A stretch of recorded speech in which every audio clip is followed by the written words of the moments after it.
բոլորս գիտենք, որ Վրաստանը հանդիսանում է տարանցիկ երկիր, այսինքն այստեղ անալիզ անցկացնելու որևէ խնդիր մենք չենք տեսնում ու փորձում ենք մեր ձայնը հասանելի դարձնել հնարավոր բոլոր լծակներում, որպեսզի խնդիրը լուծվի։ Հիմա այստեղ բողոքի ձայնը բարձրացնելով ինչ ակնկալիքներ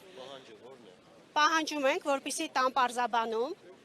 ինչի հիման վրա մեր մեքենաները պահվում են տեղ, Ռուսաստանը արտահանվում մեքենաները եւ Ռուսաստանի Դաշնություն եւ Բելարուսիա։ Այս պահի դրությամբ արդեն այնտեղ ունենք կանգնած 17 եւ ավել մեքենաներ, կան մեքենաներ, որոնցից վերցրել են նմուշներ անալիզի համար, բայց ունենք նաեւ մեքենա, որը բարձված է գինով, նմուշ չեն վերցրել, ասեն ընդհանրապես մեքենան կարող եք փակել ու գնալ։ Իսկ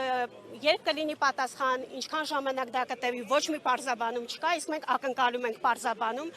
հստակ պատասխաններ, որպեսզի ոչ մեկից գործը չխաթարվի։ Այս պահի դրությամբ մենք ունենք լուրջ խնդիր, ու այս խնդիրը ոչ միայն հանդիսանում է մեր խնդիրը Պրոշյանի կոնյակի գործարանի, այլ բոլոր գործարանների, որովհետև մենք ինչքանով որ տեղեկացված ենք, սա համատարած խնդիր է, ճիշտ է։ Ասում են, որ կան գործարաններ ու մեքենաները, որ չեն պահվում, մենք նույնիսկ դրա պատասխանն ենք ակնկալում ստանանք, ինչի հիման վրա, եթե կա գործարան պահվում է, ու կա գործարան, որ չի պահվում, ինչն է խնդիրը։ Եթե կա խնդիր իրենց կողմից, թող մի հատ իրանք էլ բարձրաձայնեն, մենք մեր կողմից փորձենք պարզաբանում տալ, ինչն է խնդիրը։ Եթե չկա խնդիր մեր գործարանի հետ կապված կամ այլ գործարանների հետ կապված, այդ դեպքում մենք ենք պահանջում պատասխան եւ պարզաբանում, հասկանանք ինչն է պատճառը։ Արդեն 1 ամիս է, ամսի 18-ից սկսած առաջին մեքենան մտել է գեյզի անցակետ ու մինչ օրս չունենք ոչ մի պատասխան, ոչ մի անալիզի պատասխան։ Եթե իրենք ուզում են ստուգում անցկացնել, շատ լավ, իրանք կարող են ստուգել, դասմոտր անեն, իրանց ասված դասմոտր անեն, բայց ոչ անալիզի տեսքով, որովհետև դա իրենց երկրի համար նախատեսված բեռներ չեն, այդ բեռները արտահանվում են Ռուսաստան, Բելարուս,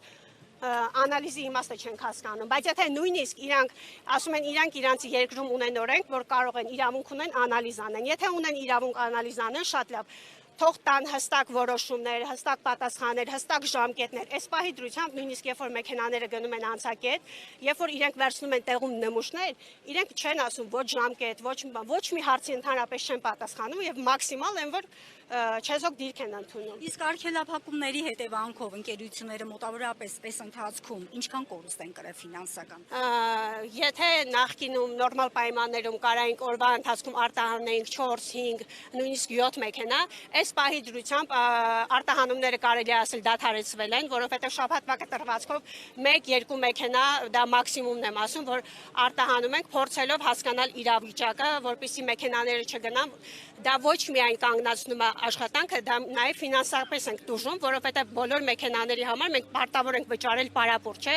Այստեղ փոխկապակցված է ոչ միայն տուժում է արդեն գործարանը, այս պարագայում տուժում են նաև լոգիստները, վարորդները, ամեն ինչը փոխկապակցված է, դրա համար պետք է ամեն ինչ անել, որպեսզի մեր ձայնը հնարավոր բոլոր լծակներում լսելի լինի։ Իշխանությունների հետ այնուամենայնիվ արտահանողները չէ որ պետք է բանակցեն այս հարցի շուրջ, էկոնոմիկայի նախարարությանը դիմել եք, ինչ են ասում։ Այո, փորձել ենք դիմել, նամակներով ենք դիմել, բայց հստակ ոչ մի պատասխան չենք ստացել, միակ պատասխաններն էլ որ զբաղվում ենք, բայց ունենք արդեն խնդիր, որը 1 ամիս է, չեմ կարծում որ այնպես են զբաղվում, որպեսզի այս հարցը լուծվի։ Վրացական կողմը ոչ մի պարզաբանում չի տվել, ոչ մի բան չի ասել։ Նմուշ առումը ինքը իրանով այդ ձեր ասած որքան ժամանակ է զբաղեցնում։ Նայեք, մենք մինչ այս ունեցել ենք խնդիր Լարսի անցակետում, ի սկզբանե Լարսում էր սկսվել այս խնդիրը, այսինքն ոչ բոլոր մեքենաներից ոնց որ Վրաստանում արվում, Լարսի անցակետում արտահանվող օրինակի համար ամսվա կտրվածքով 30 մեքենաներից շատ հնարավոր է այնտեղ ընտրում են 3 մեքենայից վերցնում էին նմուշարու, որը որ օրերի քանակով տևում էր 15-ից 30 օր։ Դա այդքան տևում էր, բայց դա համատարած չէ, ընտրում էին, որոշում էին ոչ բոլոր մեքենաներն էր պահում, իսկ այս դեպքում Վրաստանը պահում է բոլոր մեքենաները, այսինքն մինչ օրս այս 1 ամիս է արդեն ես չունեմ մեքենա, որ անցել է վրացական կողմը դեպի Ռուսաստան։ Չունեմ, բոլոր մեքենաները պահվել են գեյզիում, բոլոր։ Բայց ենթադրություններն եք ինչի համար են պահում, ինչ որ պատժամիջոցներ են հայտարարված։ Չունենք ոչ մի բան, այդ պատճառով հավաքվել ենք այստեղ, փորձում ենք ստանալ այդ բոլոր հարցերի պատասխանները ու ակնկալում ենք իրականում ստանալ, որպեսզի այս հարցին լուծում տրվի։ Ոչ միայն հանդիպել, եթե հանդիպումը կլինի արդյունավետ, այո հանդիպել, եթե չլինի արդյունավետ, կարծում եմ արդեն պետք է մեր կառավարությունն էլ փորձի իր լծակներով ինչ որ բան անի, այսպես չի կարող շարունակվել։ Ընթացքում լսել եք կառավարության ներկայացուցիչներին, բարձաբանումները գոհացնող են, ինչ են ասել ձեզ։ Այս պահին ոչ մի գոհացնող պատասխան դեռ չենք լսել, ոչ մի։ Մաքսային կցորդի գրասենյակ կապվել եք, փորձել եք այնտեղից բարձաբանում ստանալ։ Ես անձամբ չեմ կապվել, չէ, չեմ կարող ոչինչ ասել այդ գծով։ Դուք միտում տեսնում եք քաղաքական է, Խնդրում եմ հերթով, խնդրում եմ հերթով։ քաղաքական են վրացական կողմից։ Չեմ կարող ասեմ, նման պարզաբանումներ իրավասու չեմ տալու, որովհետև ես ինքս տեղեկացված չեմ, ինչքանով դա կարա քաղաքական լինի, ինչքանով դա կարա ուղղակի, չգիտեմ, երկու պետությունների մեջ պայմանավորվածություն լինի, դրա համար չեմ կարող ոչ մի բան ասել։ Խոսքը շշալցված կոնյակի մասին։ Ոչ միայն։ Կոնյակի սպիրտի մասին է։ Ոչ, կոնյակի մասին է եւ շշալցված եւ նալիվով, այսինքն մենք այնտեղ ունենք ոչ միայն շշալցված կոնյակներ, այլ այնտեղ ունենք նաեւ ցիստերնաներով, երկու ցիստերնաներով դեպի Բելարուսիա ուղևորվող մեքենաներ։ Ունեմ գինիով մեքենաներ, եթե նույնիսկ այստեղ հարցը կոնյակին էր վերաբերում, այս պարագայում գինու արտահանումը պետք է չկանգնեցնել, բայց այս պահին ես անձամբ ունեմ այդտեղ կանգնած գինով մեքենա։ Խոսքը միայն Արարատի կոնյակի գործարանի մասին է, թե բոլոր Հայաստանի տնտեսվարողների մասին։ Ինքը Պրոշյանի Ես հանդիսանում եմ Պրոշյանի կոնյակի գործարանի, այո, արտա։ Այլ տնտեսվարողներին էլ վերաբերում է, Որքանով որ տեղեկացված ենք, այս հարցը շատ ավելի լայն է, քան պատկերացնում ենք, որովհետև այնտեղ կանգնած են ոչ միայն մեր գործարանի կոնյակները, այնտեղ կան կանգնած Շահնազարյանից, Եղվարդից, տարբեր գործարաններից կան մեքենաներ, բայց նաև կան խոսակցություններ, որ կան գործարաններ ու մեքենաները գնում եւ ուղղակի կանաչ լույսով անցնում են։ Դա մեզ նույնպես ուզում ենք հասկանանք ինչով է պայմանավորված, եթե կա անցնելու տարբերակ, ինչու մենք դրա մասին տեղեկացված չենք։ Եթե կան գործարաններ, որոնք որ անցնում են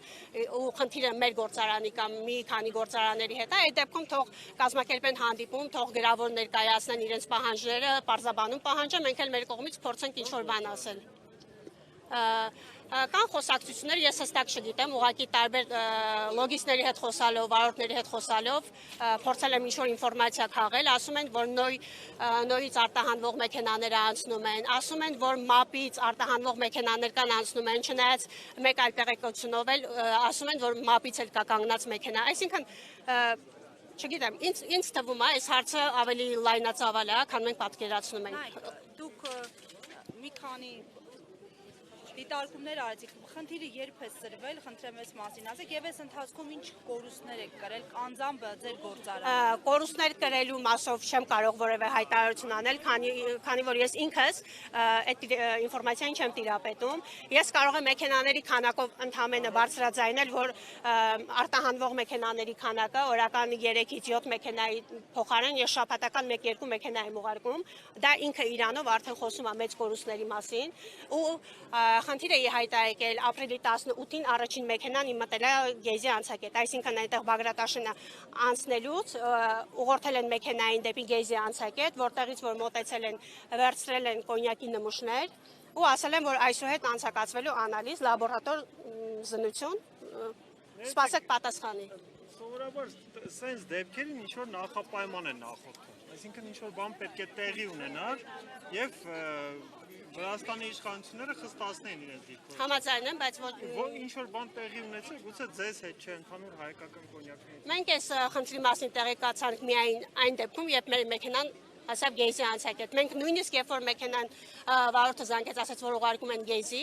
մենք նույնիսկ այդ ժամանակ տեղեկացված չենք եղել ինչա դրան հաջորդելու, ինչով է պայմանավորված այդ ամենը։ Մտածում ենք, որ դա ընդհանրապես զննում է իրականացվելու,